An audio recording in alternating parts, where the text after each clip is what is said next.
What is up, guys? Welcome back to OverTakes. This is Misfit, and today we're going to be talking about Week 12 in the Overwatch League, the second week of Summer Showdown Qualifiers. We also have a little bit of roster news we need to talk about, and then we're going to do our picks on the Showdown. We have a couple of feature matches for the week. But first, before we dive into all that, I'd like to thank everybody for joining me. Everybody who's been coming in here, thank you very much for all of your support. It's greatly appreciated. All of you guys who are new, thanks for coming in and checking us out. I do Overwatch League coverage 2 to 3 times a week, depending on what's going on. And if you like what you're hearing, please hit a like, hit a subscribe, hit that alert bell. It'd be greatly appreciated. All right, let's get into it. So we have a little bit of roster news to kick things off. And it's a little weird. There's some weird stuff going on in Chengdu land. I don't know if you guys haven't been paying attention to the news via social media and stuff. Elsa has retired.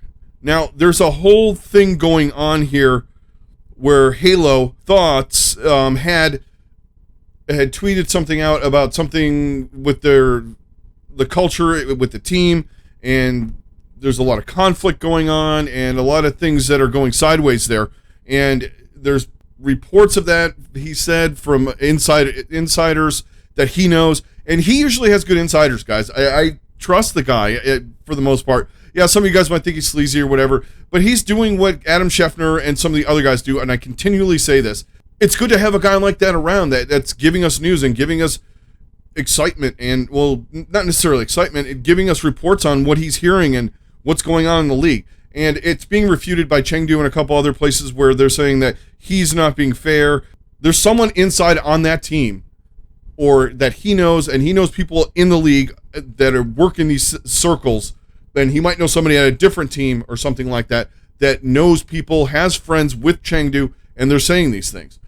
I don't know what to believe, even though I believe usually what this guy says. I want to let it flesh out, but I think this is bad for Chengdu because I thought Elsa was playing pretty good. Yeah, it's been things have gone a little south since the May Melee. They're kind of the APAC version of the Mayhem right now. And I guess Late Young was getting released or something like that, and then they decided not to because Elsa retired. So there's a whole bunch of turmoil going on there. We'll have to see how that plays out. But with the whole Halo thing, hey, the guy gives us news. I kind of trust his sources. He's rarely wrong. And like anything with me, as far as these things go, I'm going to let them flesh out. I'm not going to be doing this just pointing fingers at people and all that. I want to see what happens in the end. Because generally this guy's right. Someone could be lying to him. Who knows? I tend not to believe that. But anyway, we had that. And then also, I did not mention this on the last episode, Beast Halo retired from Toronto a little while ago, actually. I totally slipped my mind. There was other things going on. I was hyped, and I wanted to talk about all these teams that were up and down and all that kind of stuff, and I had a lot of fun doing it, and I hope you guys had fun listening to it. Beast Halo was, I feel like that dude did not get a fair shake when he was at his peak. He was okay later on, and he also took a break in there, and it just did not work out well for the guy. If he was in there at his peak when he was in contenders and doing the things that he was doing with Fusion University, I think we would be talking about a different scenario right now. He could have been one of the better tanks in the league. I don't know what happened. Obviously, rust and all that, and then you get into scenarios where the team's not that great, things don't work out, and, they pick up Sato, and you're on the bench. So, I mean, at a certain point, he probably was like, fuck this, decided to retire. And maybe he comes back at Overwatch 2, he grinds some different tanks. I don't know. I think a lot of these guys that are on the bench are kind of wait and see to see where this game goes. Because who knows what could happen. They could be irrelevant today, but in a 5v5 scenario, they're better than some of the other guys that are in the league that we consider really good. So, I don't know. I wish the guy got a fairer shake. So that is the roster stuff. Now, let's dive into Week 12. First off, let's talk about a couple of matches that we had this week. Now, there's a bunch of good matches this week on paper. A couple that would have been considered really good a couple of weeks ago, but if you had looked at this 3 weeks ago, there would be Washington, Atlanta, Seoul, Shanghai, Dallas, Florida, Houston, San Francisco, Philadelphia, and Shanghai, Dallas and Atlanta. Oh, I'm sorry. I'm like just driving into the next. Oh no, wait. Yeah. I'm right. Never mind. I thought, and then Washington and Florida. I mean, there's a lot of potential good matches here, right?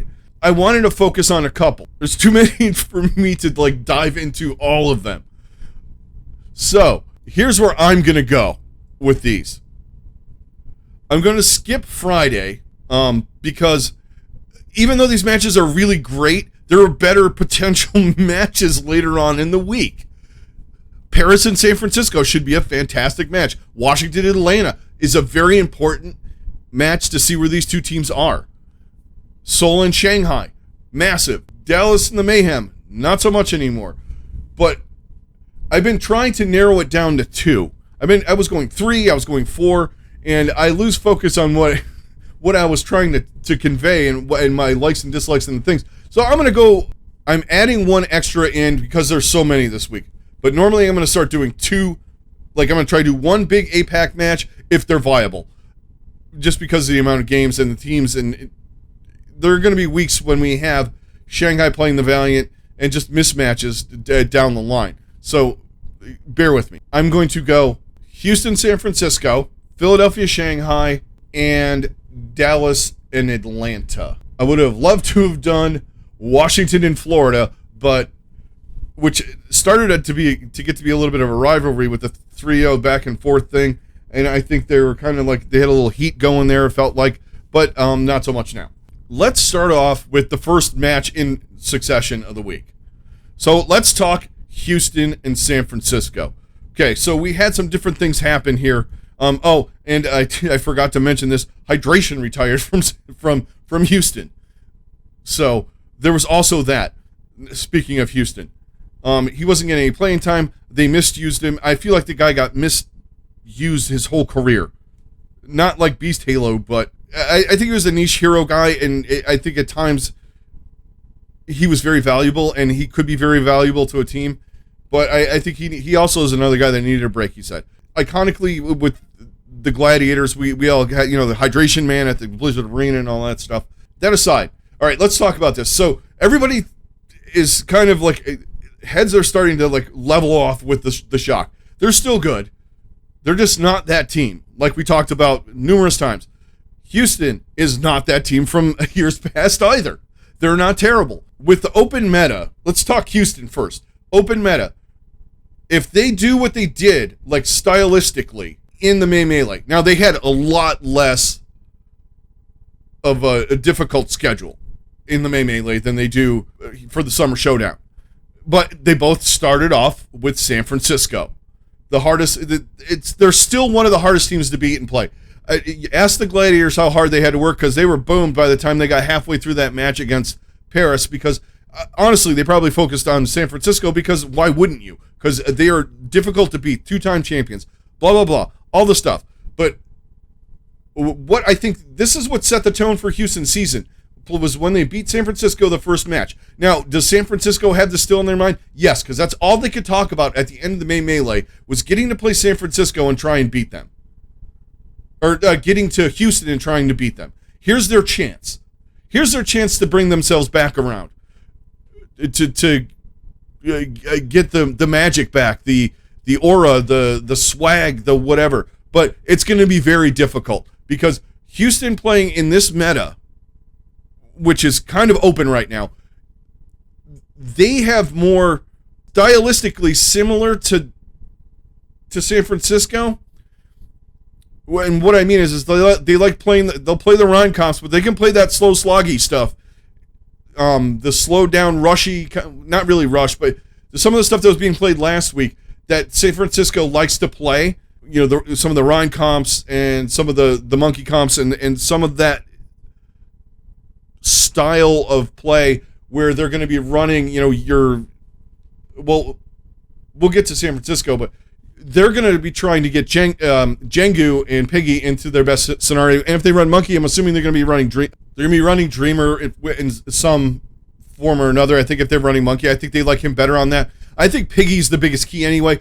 I think he's a kind of a low-key top 5 off-tank right now. I think a lot of people are starting to see what this guy does, and you can see him in the rankings and stuff like that, but he's been really, really good. And I think that it's a very, very important thing for him to relevant. I think it's making Dreamer and Chengdu look better, is what I'm getting at. His play has been really, really good. Now, what are we going to see from them DPS-wise is up in the air, kind of. But you're going to get Dante Sombra some of the time.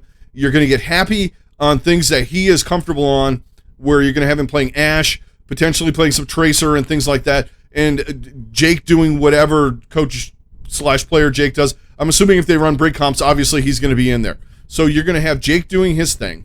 Obviously, you run Lucio and things like that, you're probably going to have Juby in there. A lot of people are kind of like soured on him, and I'm still on the fence. But what I'm getting at with Houston is they like to run these comps like this. They're very versatile in the DPS line. So by adding Dreamer in there, if they want to run Monkey to try and counter some of the things that San Francisco does when they're running their versions of comps with, they're doing things with BAP, or they're doing Ana with Twilight in there, it's going to be counterable by them. And it's hard to say that they're on the same level, but when they're playing some of the comps that they're comfortable on, they're just as good, and in certain situations better than San Francisco. The one thing that is helping them is Striker's not there. I keep saying it. I'm sorry, guys. Striker is God tier. When they're getting used to, and that's the thing, is they're lucky in the fact that they're getting San Francisco a couple of games after they played without Striker, so they're still kind of learning how to play with Ons again, and with Glister on the roles that you were going to have Striker play. It's just a different play style, and I think they're just it's taking some time for them to get accustomed to it. It works in Houston's advantage, because I think if you wanted to run Dante on different things, you can. I think he can counter Glister, and same thing with Happy. If you're running Happy in some of the things that he does, I find Happy to be better right now. That's all dependent on who San Francisco puts in. Now they put in Ons at long range. That's going to be fantastic to watch. I mean, come on, guys. We have the potential of seeing Happy Ons Widow duel, and even the Ashe play between these two would be fantastic to watch. That's, if Ons has got some of that rust shaken off, look out. But I take Happy in it right now just for that factor. So, San Francisco, they need to figure out what they're doing. They're like running a merry-go-round with Violet. I know he needs to be in there, but now they're playing him on Lucio. They're playing him on Mercy. They're playing him on... FD God's a really good Lucio player. His Mercy is as good as other Mercies in the league. Is it God tier? No. It doesn't need to be like the best thing ever. He just needs certain mechanics and stuff like that. He needs to pretend, not act like he's playing Lucio when he's playing Mercy. It's just some of the stuff just needs to get worked on, and it's not terrible. It's just sometimes with the reses, he goes in a little aggro and gets killed. He's not on Chengdu. He hasn't learned that technique yet from Yevatool. He hasn't gotten the Yevatool res down. I know I'm all over the block here, guys, but these matches this week are just, there's so many of them. San Francisco's a weird case, though, too. That this is one of the things that's throwing me off a little bit. I know what to expect from Houston, and it's good things for once with them. All year long it's been. I just am not as worried about them in this match as other people are. I give them a slight advantage in certain situations, mostly because they beat him. And I think comms-wise and communication-wise and, dare I say, cohesion-wise, I think they're better than San Francisco right now. San Francisco's kind of all over the yard. If you saw the end of that Paris match, there are guys that are frustrated on this team. Violet was, threw his headset and left. Even though they won.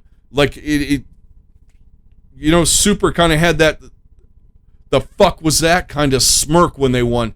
That was not good, but we won anyway. Kind of like a mad chuckle kind of look. If you guys know the feeling. Like, I got away with one there, bitch. Ooh. It was one of those. And there are just certain things that are just not working for them right now. Do I think they're a bad team? No, I think they're working some things out. Unfortunately, there are 16 games in a season. They've only lost twice in the regular season, but when it comes down to crunch time, they've lost badly. Houston, I think, in this can win if their tanks can take care of business. Now, one of the things that like I said, Piggy's been playing really good. I have not liked what I've seen from Choi Hyobin. He has not been the same. I don't know if it was Moth's presence, Moth's call-outs, things like that were, and, Moth Violet was better than FD God Violet or Twilight Violet or Twilight FD God. I don't know if certain situations and scenarios that were working before with the whole team are not working out for him on the off tank, because it seems like he's not playing the way that he normally does, which is baffling to me. But overall in this, I am going to go with the Houston Outlaws in this. I like Houston a little bit better right now. The Shock are reeling. They're not bad, but I think this match can go either way. But I'm going to take close one, 3-2 Houston. I'll probably regret taking it, but I'm going to go with the positive vibes on Houston. They're miles ahead of where they were last year. They were playing well in both stages, with hero pools, without hero pools. Yeah, they did lose in the knockout rounds, but I think they're due to beat another good team in the Shock. But like I said, it wouldn't surprise me if the Shock lose. All right, next match. Let's head to APAC. A couple of good matches in APAC this week. I didn't highlight the first one, which is probably just as important as far as standings and clout in the APAC region and all of the things. But I talked about Seoul a lot. We talk about Shanghai all the time because the key matches always end up being Shanghai. We have not seen Philly with their full roster yet. So we have Philly coming in. Poco, Shockwaver in now. So we have those two guys here. We have Rascal. We have the other guys. They kept them. And also Funny Astro. I thought they would have been in a way better position just by the way they were playing in the May Melee. They bombed the June Joust. Everybody's on a negative tick with them. I am a little bit, but mostly it was because they got knocked out by the Valiant and losing a map to the Valiant. Whatever on that. It's past. All right, so you put in Poco. You put in Shockwave. You put in Funny Astro. Where are you? Are you as good as the Shanghai Dragons? I think they're close. The Dragons, we all know what's going on with them. One of the things that has taken this team to a different level and also detracted from Florida is Fate's leadership, like I said in the beginning of the year. It's not necessarily he's more mechanically skilled than Fearless because, let's face it, he's not. His call-outs, his shot calling, his leadership, all of those things have taken Shanghai to the level they weren't able to get to last year. I mean, some of you guys can say it's one and the same and this and that, but they did not play any teams from the West. They beat Dallas. Yeah, it was a crazy match, but they still beat Dallas. They've looked good in every stage, in every iteration. They have Fate playing well on Ball, Monkey, and doing well on Orisa and decent enough on Reinhardt when necessary. So he's playing really well. Void is low-key, another low-key off-tank, maybe not low-key, or maybe I'm exaggerating. Void is playing the same level he was playing last year, which he was in the MVP race. Same thing with Fleta and Lip. Lip maybe a little bit on a higher level than Fleta. You have to run into this with your second match back. At least they have Guangzhou first. We can see who they play and how things are working out. I think you might have a little bit of rotation coming in here from Philly at the start of the season, but they've lost their luster. Hotba is just middling, and Toby is good, but he's not on the level of Funny Astro. I just think they didn't get enough synergy going on with that. I think Funny Astro is the biggest key here. You could say Poco. Poco's underrated. I feel like he's a really good player that it seems like they always want to replace, but end up going back to. They had Fury. Poco's back. He was playing some last year. This year it was, not by design. Let's just be honest. But his first year, they were flipping him in and out with Hotba. I think he's better than people want to admit. And I think it's going to make a difference. I don't know how him and Mono are going to work together. I think it was a good shot to bring in Hotba because he worked with Mono before. But I think Poco can handle that. I mean, he played off tank next to fucking Sato and Fraggy. You think he can't handle playing next to Mono or work something out and figure out how Mono plays? Because he did really well with those two guys. I'm sure he'll be able to do it. And Funny Astro is going to make a difference. Toby's great. I think Toby would be good on any team but this team with Funny Astro. I think Funny Astro and Alarm have a history. They are synergistically, they have that feel of like, Moth and Violet did. And, even Shu and Moth this year a little bit. You can keep going with, your supporters. Big Goose Shaz. They have that kind of vibe to them. They're like a duo, like an inseparable pair, and they make things work for this team. I think both of them together in this are going to prove to be a lot better than what they had going on. And you add Shockwave in there, and you can run him on different things. You have a fantastic rotation of Carpe, Shockwave, Rascal. I like that a lot. I think that's going to do a lot of favors for this team because he can come in and do some of the things that, maybe you didn't want Carpe doing or whatever. And you also have EQO, too, if necessary. I mean, there could be a world where you see EQO Shockwave. Who knows? Depends on what they're going to run, what they're going to do, all that kind of stuff. I mean, you could have a double sniper scenario if you need it. Him on Hanzo, Carpe on Widow. He can run Echo at a decent enough level. There's various places you can put this guy. I mean, he runs a lot of different heroes. He's got a fantastic hero pool. I think he's going to be just what they need. I mean, you can even run him and Rascal at times if you want to. I think this adds a lot of versatility and some things to the package for this team. And obviously, Shanghai, I'm not talking a lot about Shanghai, but goddamn, what else is there to say? They're all stars. They're fantastic. They're rolling this division week in and week out. Yeah, they might lose a game here and there, but they're just playing at such a level that it's really hard to not talk about them a lot, which is why I'm talking more about Philly in this. I wanted to kind of shed a little of my thoughts on Philadelphia right now and in this match. Yeah, obviously, we're going to get a lot out of Shanghai here. They're going to be able to counter anything that Philly can throw at them, especially with the DPS line. Lip, Fleta, you just can't. You can't tell me that there's a scenario where they can't beat anybody in the league. And the tank line right now is absolutely on fire. And their supports, maybe the one place you could say that they're a little bit less would be Funny Astro versus Li Gon, but I haven't seen Funny Astro yet this year, so I'm calling it even. And even on the whole, I think they're pretty even, maybe a little edge to Funny Astro. So, I mean, this is going to be a banger of a match. I think we're going to see Philadelphia is going to come back here a little bit, I think. I think this is going to be, I'm still going to go with Shanghai in this, though. I'm going to take Shanghai in a 3-1, a close 3-1 that could potentially be a 3-2. I think Philadelphia's going to put up a fight. I don't think it's going to be a 3-1 wash job where maybe Philly wins control and then they get absolutely pounded for 3 maps by the Dragons. I think this is going to be back and forth. I think you might see something out of Philadelphia that you didn't think was there, but I think it's just not going to be enough. Shanghai 3-1. Next match.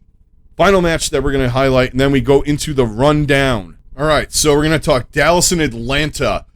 Okay, so I wanted to highlight this one because we know what Dallas is going to do. I just want to see if Atlanta can take it to the next level this time around and play without the hero pools where they were very, very comfortable with the without the Rhine and the Tracer and the Sombra and all that stuff. I want to see if they can continue their hot streak right now and move up in the standings. I think that they're playing a lot better, or they played a lot better than I expected them to play in the last one. I knew some of the stuff was going to be in their wheelhouse, and they should, but they exceeded my expectations. They went into Hawaii, and they got pounded eventually, but they still made a good showing. They did well against the teams that maybe you didn't expect them to. They beat San Francisco. They did a lot of good things. Regardless of San Francisco's issues, they're still good. Earlier in the week, they're going to have Washington, and Dallas is going to have the Mayhem. So this could be potentially, if Washington and the Mayhem show up and beat one of these teams, this could potentially be make or break for their tournament. Now, all right, Atlanta. So we got Gator and Hawk, right?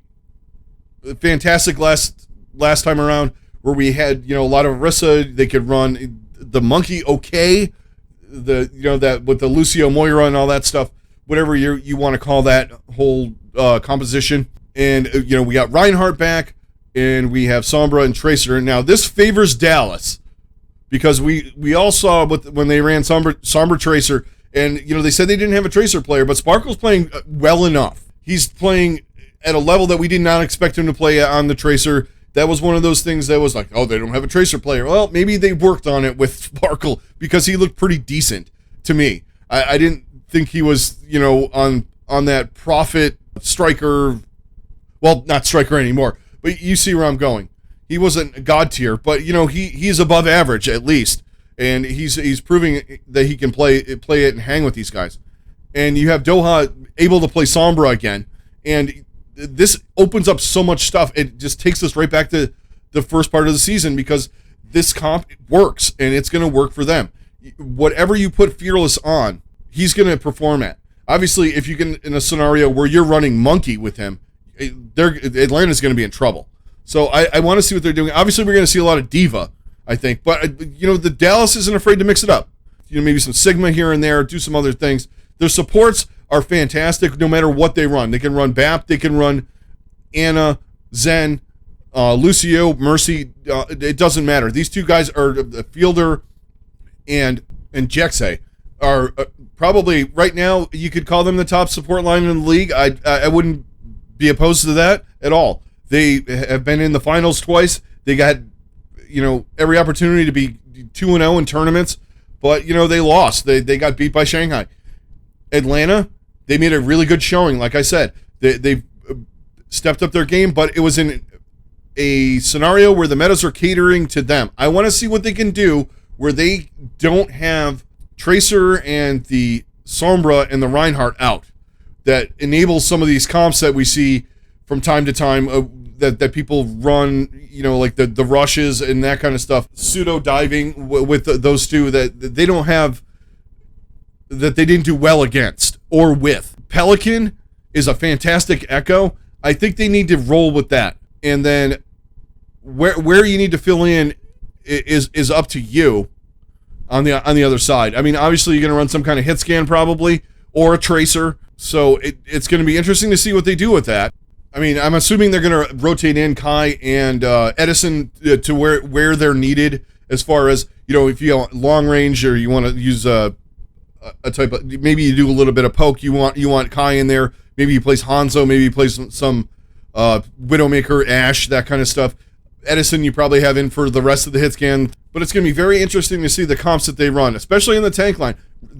Now Gator is a really good Reinhardt player, so you got that, and I think that Hawk's Diva has gotten better the more he's played it in the league. I've seen a lot of stuff from him that has been better than I expected it to be, especially in the last iteration with the hero pools when he played some Diva. He looked really, really good. His reactions and his peeling was very, very good. It's going to be key in this, because Doha and Sparkle are going to be relentless in trying to batter that back line. Because you got Masa and you have Iris, who's playing really well. Masa played better in the last stage, but I think a lot of that caters to the way he plays Lucio and stuff like that, booping in ults and that kind of that goatsy kind of vibe to it. I think he excels at that, and I think confidence-wise, I think it helped him out too, because a lot of people were looking at him and saying, he was a part of a problem. I didn't see it. Was he playing the greatest? No, but he wasn't like causing losses and things like that, which is something I always look at. He wasn't forcing them into losses by yeeting ults or mistiming ults. He wasn't doing a lot of that. Occasionally, everybody does, but against Dallas, though, they have to be on their best, and it's going to be very hard for them to control the aggression that Dallas brings, because Dallas wants to come at you. And I think for them to win, they have to do the slow, grindy kind of some of the stuff that we saw from Paris.